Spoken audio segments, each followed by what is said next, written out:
A total eclipse has just begun. I'm a black woman, black girl magic. I'm a mother, a daughter, a sister, an entrepreneur, but most importantly, a survivor, a humanitarian, some people say. I am what I need to be to get the job done. And fulfilling my purpose is the Most High's will. So this is the birth of not only my passion, but my purpose. All right, so I moved over here on 88th and Liberty when I was like 12 years old.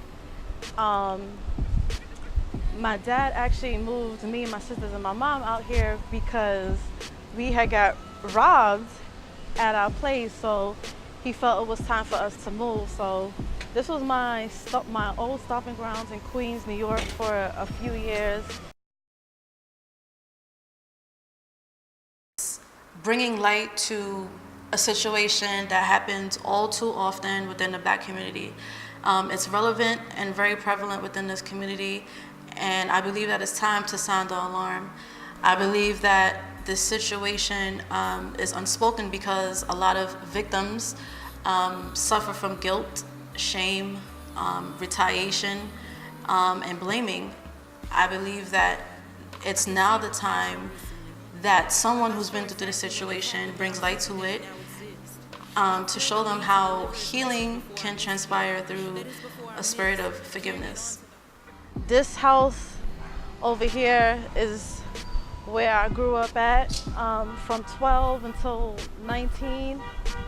I lived on the second floor over here, 105-10, 88th Street.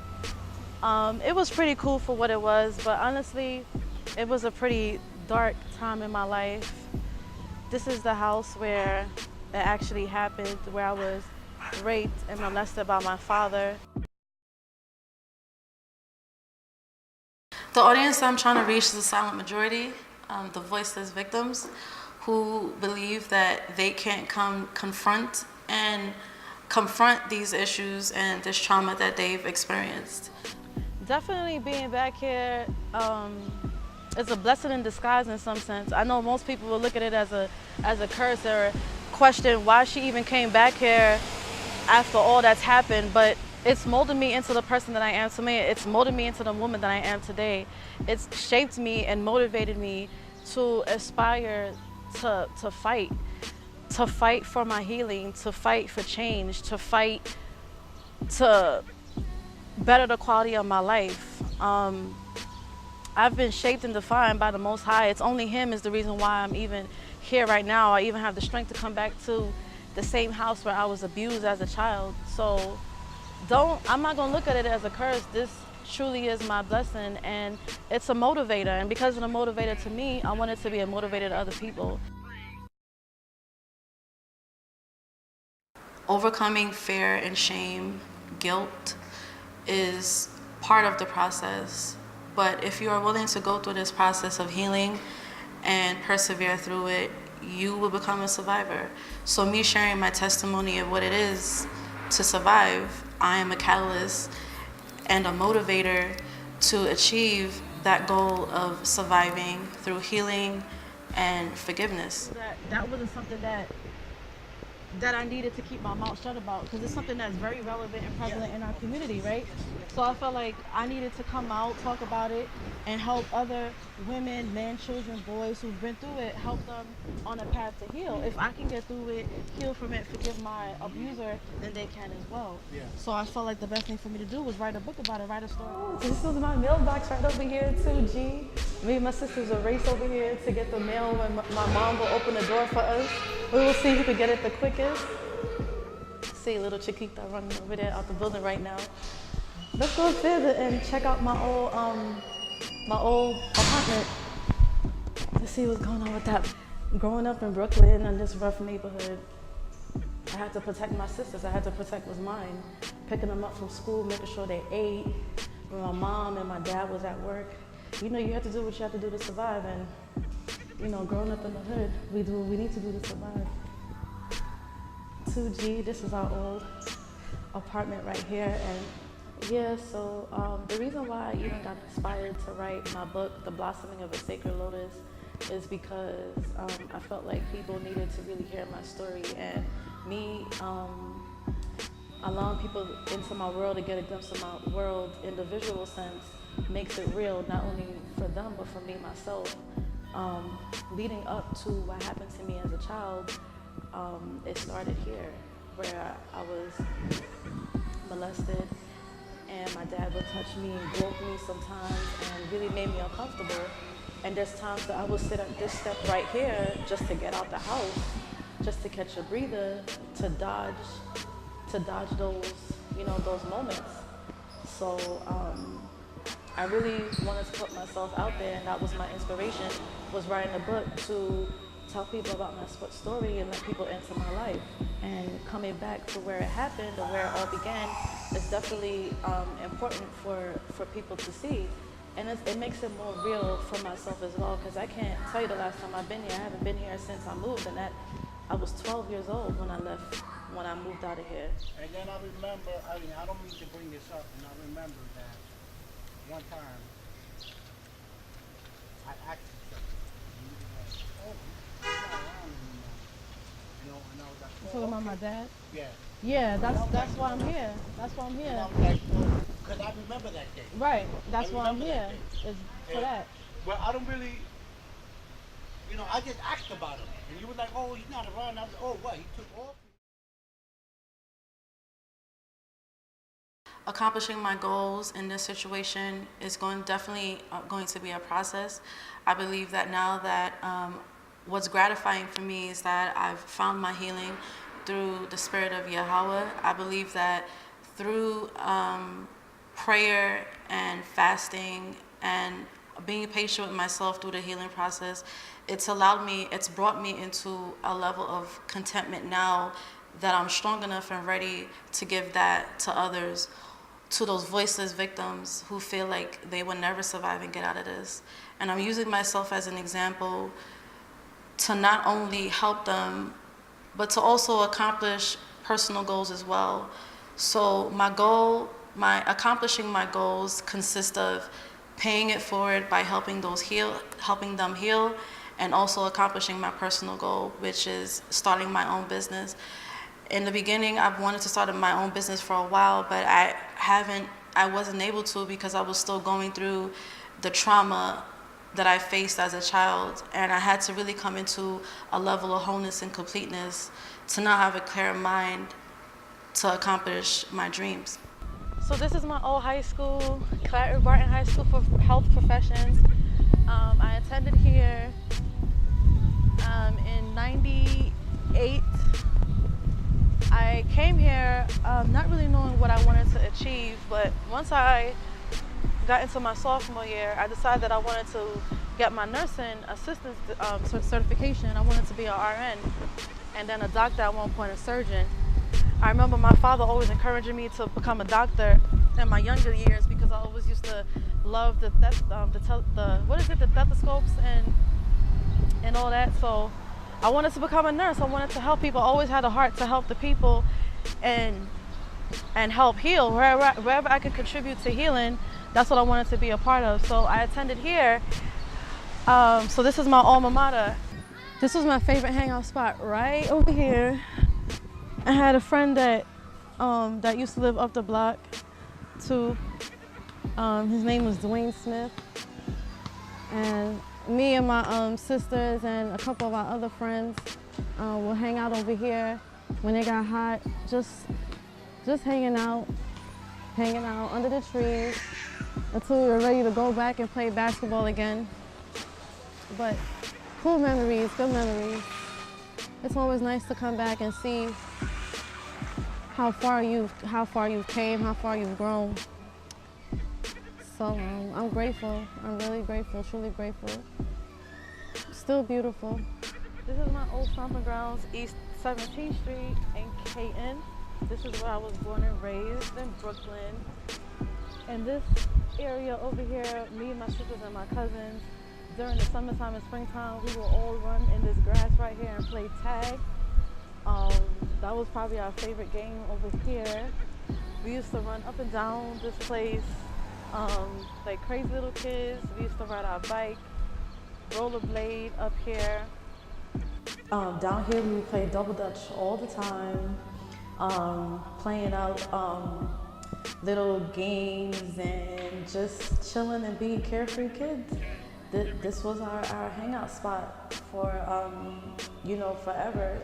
We loved this are. We had a lot of friends. We were real popular as well. We moved out of here around the time that I was 12 because we were robbed by some neighbors.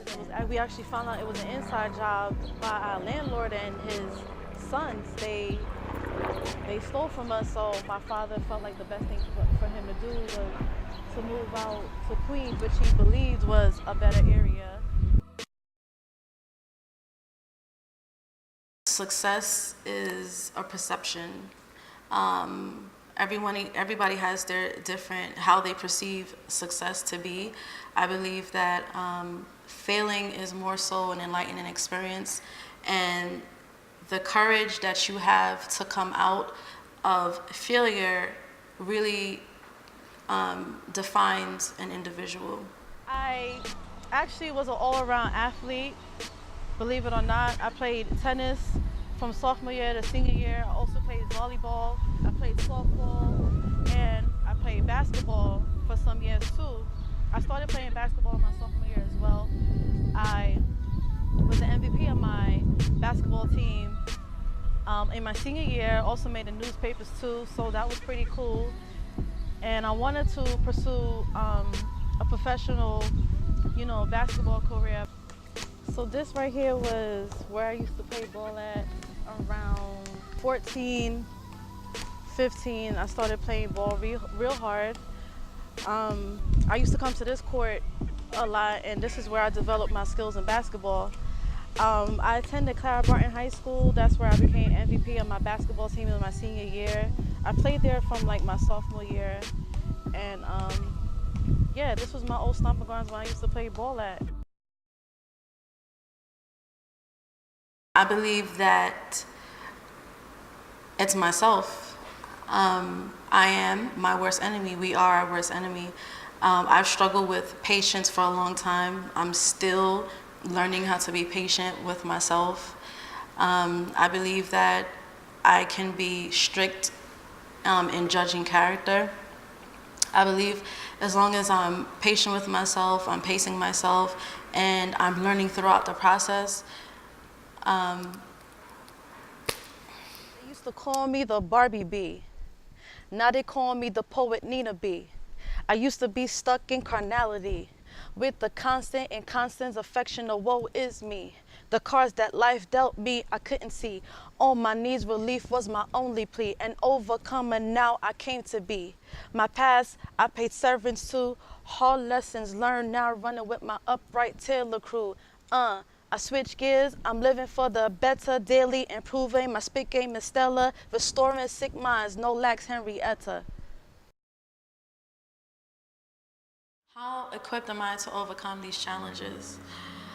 Life is a war, and constantly preparing my mind for battle would keep me on a level where I consistently stay armored. And staying armored for me personally is prayer, which is my number one key, my number one.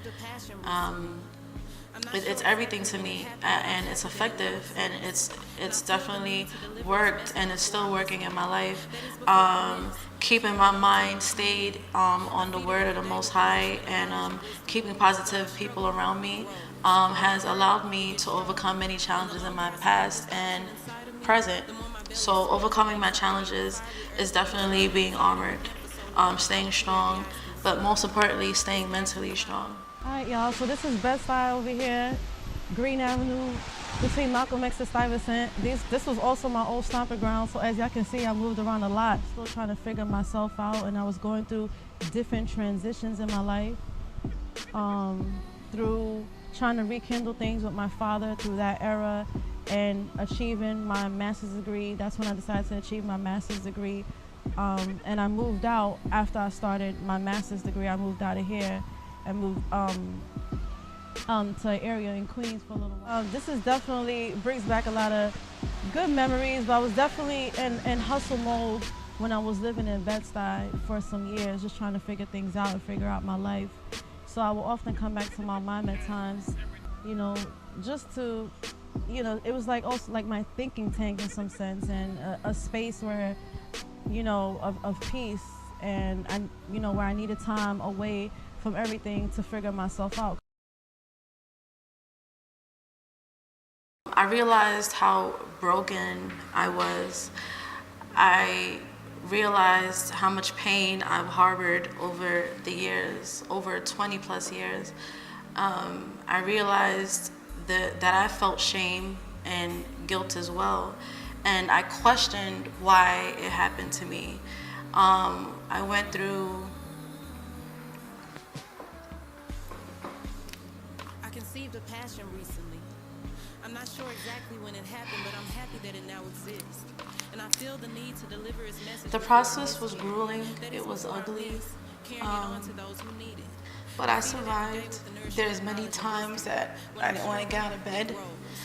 I've been in severe depression, and I felt alone a lot of times. I felt like I didn't have the support system that I needed in regards to my family, but by the grace of the Most High, in the last few years, I've definitely developed a strong spiritual family that has really carried me and really helped me in the road to recovery. So I'm extremely grateful for that. And I'm still currently being refined and defined as a woman and as a survivor. But again, I'm still here standing strong. And there are going to be days that you're going to cry about it because you'll never forget it. But as long as you could come out of it and be positive and fight through it, you'll be fine. I must submit to what was written. He's given me so much, now I'm freely given. Give it another chance, I'm redeemed, forgiven. Strong conviction to one is my life's mission. Fulfilling the Father's will is my ultimate goal and purpose, you know, in this life, and I'll just see how things go. This is just the beginning. There's many more to come. There'll definitely be trials and tribulations that I'll be facing, and I'm sure that I would encounter many people, individuals that are broken, and my goal is to pour into them the way that the Most High has poured into me through His love, His grace, and the mercy that He's bestowed upon me in all these years, and how He's kept me and strengthened me through this process. It is nothing for me to give that back now. So what's next is being a catalyst for change and starting a movement of healing and forgiveness, and sounding the alarm and bringing light again to this situation, to the voiceless and victims that feel like they have no voice. It's time to talk about this, and there's no reason and no reason for anyone to feel shame or blame for anything. This is not something that you asked for, it's something that happened. And if I can be used and overcome it, they can as well. Now I'm an entrepreneur. My business is called Nina K Naturals. I'm the CEO and founder of Nina K Naturals. It's an all organic and natural business that offers products for not only your hair, but body and your skincare. And it's not just a business that offers product, but it's a lifestyle. But my book, The Blossoming of a Sacred Lotus, definitely gives detailed information and detailed stories and events that happened to me as to how I even landed in Bed-Stuy. So landed here and stayed here for a while with my mom. So hopefully this was a great experience, as it was making this documentary. And until then, stay tuned, y'all. I'm not sure exactly when it happened, but I'm